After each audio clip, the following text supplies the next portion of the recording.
Bonjour, c'est encore moi, Yann Chidori, auteur, illustrateur de bande dessinée et éditeur bien sûr.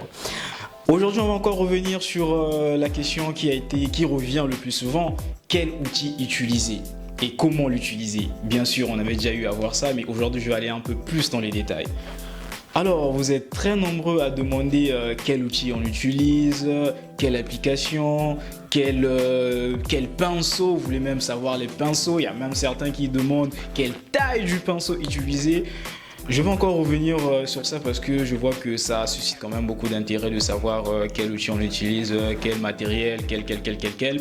Donc aujourd'hui, je reviens encore sur ça pour dire que peu importe l'outil que vous voulez utiliser, tant que vous êtes à l'aise quand vous l'utilisez au fait. Alors, téléphone, ordinateur, peu importe, tant que le travail fourni est de qualité. Je vais toujours commencer à répéter ça parce que j'ai l'impression que le message ne passe pas. Vous utilisez téléphone ou vous utilisez ordinateur ou peu importe, tant que le travail est de qualité. Donc, si vous avez des questions sur comment utiliser tel logiciel, comment utiliser telle application, ça, il n'y a même pas à demander à une maison d'édition sur comment utiliser ces logiciels-là. Il y a des tutos qui sont là pour ça, au fait. Il y a plusieurs tutos même qui sont là pour ça.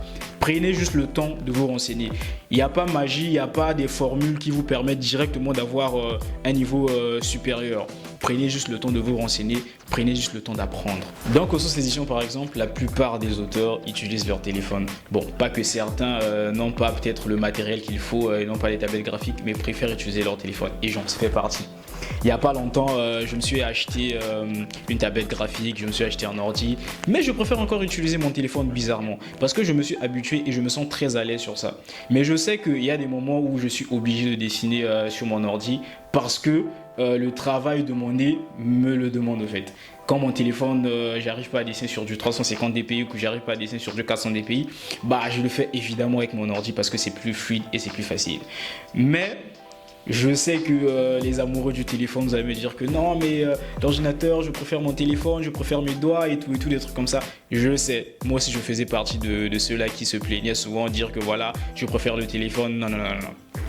Si le travail demandé, vous pouvez le faire sur votre téléphone, faites-le sur votre téléphone. Si le travail demandé, vous ne pouvez pas le faire sur votre téléphone, bah là, c'est obligé. Vous n'allez pas me dire que voilà, parce que j'ai mon téléphone, je ne veux pas. Non. Donc, peu importe le travail que vous allez offrir, tant que c'est de qualité, utilisez l'outil qu'il faut. Alors, pour ceux qui travaillent sur papier, c'est aussi la même chose. Vous êtes nombreux aussi à demander sur ce point-là, à dire que voilà, mais moi je fais sur papier, comment est-ce que je fais pour rendre mon travail plus propre, qualité et tout, des trucs comme ça.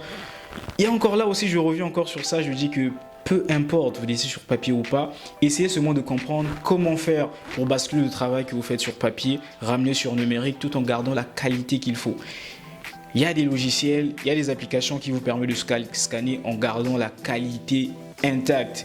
Aujourd'hui, je peux citer l'œuvre comme Soul Hunt qui est dans le catalogue Cosmos, qui pourtant fait son travail sur papier, mais une fois ramené sur numérique, bah il fait super bien en fait et la qualité y est. Il travaille sur 350 dpi, des fois il augmente jusqu'à 400 et le travail est là. Donc ne vous dites pas que parce que vous avez juste des feuilles, des crayons, des gommes ou bien des stylos que vous pouvez pas faire un travail de qualité. Vous pouvez le faire. Renseignez-vous juste sur comment faire pour amener le travail là sur numérique au fait. Bon, malheureusement je ne peux pas m'éterniser sur la question parce que je sais que c'est quand même assez long, mais prière de faire des recherches sur ça. Aujourd'hui il y a beaucoup de tutos sur le net qui vous montrent comment scanner en dessin ou comment faire vos plans sur papier et ramener sur numérique. Donc prenez quand même le temps de voir ces informations là qui sont à disposition de tout le monde. Aujourd'hui nous tous on a des smartphones, donc prenez quand même le temps de voir ces tutos, de voir comment est-ce que les autres font pour essayer de vous expliquer et de vous inspirer de ça au fait. Alors merci d'avoir suivi la vidéo jusqu'à la fin, j'espère que vous serez encore là lors de la prochaine vidéo. On se dit à la prochaine, n'oubliez pas de liker, commenter et de partager. Ciao.